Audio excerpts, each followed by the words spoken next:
आज की इस वीडियो में ब्लाउज़ में फ़िटिंग आपको कैसे लगानी होती है, इसका वीडियो मैं आप लोगों के साथ शेयर कर रही हूँ। इस पर मुझे बहुत ही ज़्यादा कमेंट आ रहे थे कि आप इस पर वीडियो बनाइए, ब्लाउज़ फ़िटिंग कैसे करना होता है। तो यहाँ पर मेरा फ्रंट पार्ट और बैक पार्ट दोनों ही रेडी हैं। अब मैं आपको परफेक्ट स्लीव्स का कटिंग करना बता रही हूँ। क्योंकि जब आप स्लीव्स को कट करते हैं तो फिटिंग लगाते समय आपका स्लीव्स भी बड़ा छोटा हो जाता है। तो स्लीव्स कटिंग करने के लिए आप अपना बैक पार्ट ले लीजिए। ब्लाउज़ का बैक पार्ट का आपको आर्म होल नाप लेना है। तो पहले 1.5 इंच हम मार्जिन का यहाँ पर छोड़ देंगे और आधा इंच आप ऊपर से मार्जिन का छोड़ करके आर्म होल को नाप लीजिए। तो मेरे मेजरमेंट में ये आ रहा है 7.25 इंच। तो मैं यहाँ पर 8 इंच पे आर्म होल को कट करूँगी। तो देखिए स्लीव्स आपकी थोड़ी बड़ी होगी तो चल जाएगा, छोटी नहीं होनी चाहिए, नहीं तो फिर बाद में आपको अलग से यहाँ पर जोड़ लगाना पड़ता है। तो अस्तर के कपड़े को देखिए मैंने इस तरह से फ़ोल्ड करके रख लिया है। नीचे से एक लाइन बना के हम कपड़े को सीधा करेंगे। इसके बाद आपको टोटल लंबाई लेनी है। तो जितनी भी लेंथ आप तैयार रखना चाहते हैं उसमें 1 इंच मार्जिन का प्लस करके आपको यहाँ पर टोटल लेंथ लेनी होती है। यहाँ पर देखिए टोटल लंबाई मैंने 10.5 इंच ली है। 9.5 पे ये बन करके तैयार हो जाएगी। आप अपने अकॉर्डिंग लेंथ कम या ज़्यादा रख सकते हैं। 8 इंच पे मैंने आर्म होल लिए हैं और 3.5 इंच पे इसे डाउन किया है। अगर आप बड़ी स्लीव्स बना रहे हैं तो 3 से 3.5 इंच पे इसे डाउन कीजिएगा। इसके बाद देखिए हम हल्के हाथों से स्लीव्स का शेप यहाँ पर बना लेंगे और 1.25 इंच, आधा से 1.25 इंच अंदर की तरफ लेते हुए आपको इस तरह से शेप देना है। मोहरी का आपका जो भी मेज़रमेंट होता है वो ले लीजिए और 1.5 इंच एक्स्ट्रा लेंगे हम मार्जिन के लिए। तो इस तरह से स्लीव्स का मार्किंग मैंने यहाँ पर कर लिया है। अब हमें इसे कट कर लेना है। तो देखिए इस तरह से अगर आप स्लीव्स का मेज़रमेंट लेकर इसे कट करेंगे तो आपका जो पैटर्न है वो बिल्कुल बराबर बनेगा स्लीव्स का और ये बड़ा छोटा नहीं होगा। अब इसे मैन फैब्रिक पर रखकर मैं यहाँ पर आपको तैयार करके दिखा देती हूँ।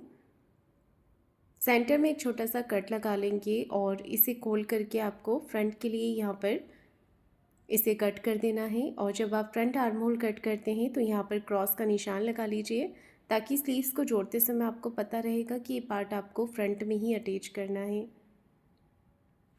तो देखिए मैंने यहाँ पर स्लीव्स को तैयार कर लिया है। अब आपको इसे फोल्ड करना है अच्छे से और नीचे से बराबर करते हुए यहाँ पर चेक करना है। अगर कोई पार्ट बड़ा छोटा हो रहा है तो इस तरह से काट करके आप इसे बराबर कर लें। तो देखिए मैंने यहाँ पर स्लीव्स को रेडी कर लिया है। अब मैं यहाँ पर चेक कर रही हूँ अपना फ्रंट और बैक पार्ट। तो सभी के साथ देखिए प्रॉब्लम आती है कि कई बार फ्रंट पार्ट बड़ा हो जाता है और जो बैक पार्ट है वो छोटा हो जाता है। और कई बार ऐसा होता है कि आपका जो फ्रंट पार्ट है वो बड़ा हो जाता है और बैक पार्ट छोटा हो जाता है। तो इसे आपको कैसे बराबर करना है वही मैं आप लोगों के साथ शेयर कर रही हूँ। तो देखिए अब हम यहाँ पर शोल्डर अटैच करेंगे। दोनों तरफ से आपको अच्छे से बराबर करके इसे रखना है और सिलाई लगा देनी है। ऊपर से आधा इंच का मार्जिन लेते हुए अच्छे से फिनिशिंग के साथ में सिलाई लगाएंगे और दोनों पार्ट को गले के हाथ से आपको बिल्कुल बराबर करते हुए रख लेना है। कोई भी पार्ट अगर निकल रहा है शोल्डर की तरफ से तो हम उसे बाद में कट करके अच्छे से बराबर कर लेंगे जब हम स्लीव्स अटैच करेंगे। गले के हाथ से आपको बिल्कुल इसे बराबर करते हुए ही सिलाई लगानी है। अब देखिए मैं यहाँ पर बैक पार्ट पे मार्किंग कर रही हूँ सेंटर में और फ्रंट पार्ट जो है हमारा वो यहाँ पर हम लेंगे। अच्छे से बराबर करते हुए आपको इसे रख लेना है और पिन के साथ में इसे अटैच कर देना है। पिन के साथ में मैंने इसे अच्छे से अटैच कर दिया है और अब मैं देखिए बाहर की तरफ से एक्स्ट्रा फैब्रिक को कट करके निकाल रही हूँ। तो जितना भी कपड़ा आपका एक्स्ट्रा है इसे कट करके हम बराबर कर लेंगे अच्छे से और आर्म होल तरफ से भी इसे अच्छे से बराबर कर लेना है। सेम प्रोसेस आपको दूसरी तरफ से भी करनी है। जो हाई वाली पट्टी है इसे आपको बाहर की तरफ रखना है और इस तरह से देखिए आपको अच्छे से इसे सेट कर लेना है। सेंटर में यहाँ पर पिन लगाएंगे। अब देखिए यहाँ पर थोड़ा कपड़ा ज़्यादा बाहर की तरफ आ रहा है तो इसे भी हमने मेन कपड़े के साथ में अच्छे से कट करके बराबर कर लेना है। मेन फैब्रिक को भी आपको मेज़रमेंट लेकर चेक कर लेना है। जैसे कि ये 36 साइज़ का ब्लाउज़ है तो 36 का वो चौथा भाग 9 इंच और 1.5 इंच एक्स्ट्रा रहना चाहिए मार्जिन के लिए।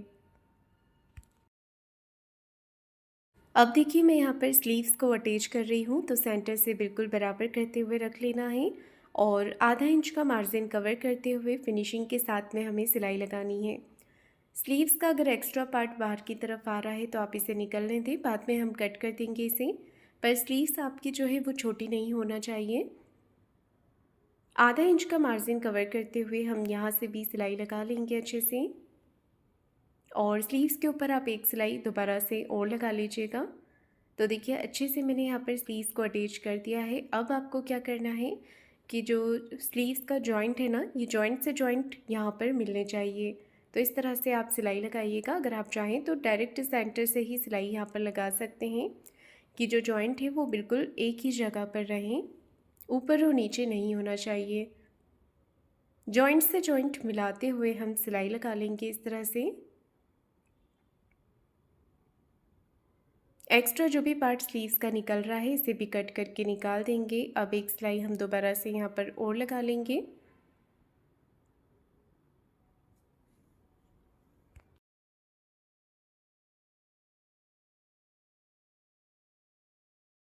ये देखिए मैंने दूसरी तरफ की स्लीव्स भी जॉइंट कर दी है और एक्स्ट्रा फैब्रिक को कट करके निकाल दिया है। अब हम अपने मेन फिटिंग लगाने के लिए ब्लाउज़ को उल्टा कर लेंगे और यहाँ पर मेन फिटिंग लगाएंगे। स्लीव्स के पैटर्न को हमने अच्छे से बराबर कर लेना है और कॉर्नर पे एक सिलाई लगा देनी है। ये देखिए अच्छे से फिनिशिंग के साथ में हम यहाँ पर सिलाई लगा लेंगे। अब चेस्ट और वेस्ट का फोर्थ पार्ट लेंगे, तो चेस्ट का है यहाँ पर 9 इंच और देखिए यहाँ पर मैंने कमर का फोर्थ पार्ट लिया है, तो कमर है 30 इंच, उसका चौथा भाग होगा 7.5 इंच। स्लीव्स राउंड आपका जो भी है उसका आप आधा ले लीजिए। मोहरी का नाप लेकर के हम लाइन से इसे मिला देंगे। अब आपको यहाँ पर फिटिंग की सिलाई लगा देनी है।